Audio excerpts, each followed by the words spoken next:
किसी गांव में गौरव नाम का एक लड़का रहता था। वह बहुत ही शरारती था, लेकिन हमेशा जल्दी अमीर बनने के सपने देखता था। एक दिन उसने लॉटरी का टिकट खरीदा। लॉटरी का नंबर अगले दिन आना था। गौरव ने सोचा, अगर मैं लॉटरी जीत गया तो मेरी जिंदगी बन जाएगी। अगले दिन वह रेडियो पर लॉटरी का नंबर सुन रहा था। उसने अपने नंबर मिलाए और वह चौंक गया। मैं जीत गया, मैं जीत गया। वह खुशी से चिल्लाया, लेकिन तभी उसकी दोस्त राशि ने कहा, लॉटरी का टिकट कहाँ है? अरे वो तो मैंने कहीं रख दिया था। गौरव ने सिर पकड़ लिया। अब क्या करें? अब गौरव और राशि ने मिलकर पूरे घर में टिकट ढूंढना शुरू किया, लेकिन टिकट कहीं नहीं मिला। तभी गौरव को याद आया कि उसने टिकट को अपने पुराने किताब में रखा था। लेकिन किताब कहाँ है? गौरव ने कहा, वो किताब तो मैंने पुराने कई किताबों के साथ बेच दिया था।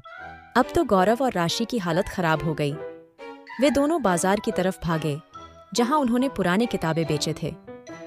वहां पहुंचकर उन्होंने दुकान वाले से पूछा, भैया, वो पुरानी किताबें जो मैंने बेचा था वो कहाँ है? दुकान वाले ने कहा, अरे वो तो किसी ने खरीद लिया। तभी दुकानदार ने कहा, वो आदमी यहीं पास में रहता है। गौरव ने सिर पकड़ लिया। अब क्या करें? गौरव और राशि ने उसका पता लिया और उसके घर पहुंचे। वहां उन्होंने देखा कि वह आदमी अपने बगीचे में किताब पढ़ते पढ़ते घूम रहा है। गौरव ने उससे कहा, भाई साहब, वो किताब जो आप पढ़ रहे हैं वो मेरा है। क्या आप उसे मुझे वापस दे सकते हैं?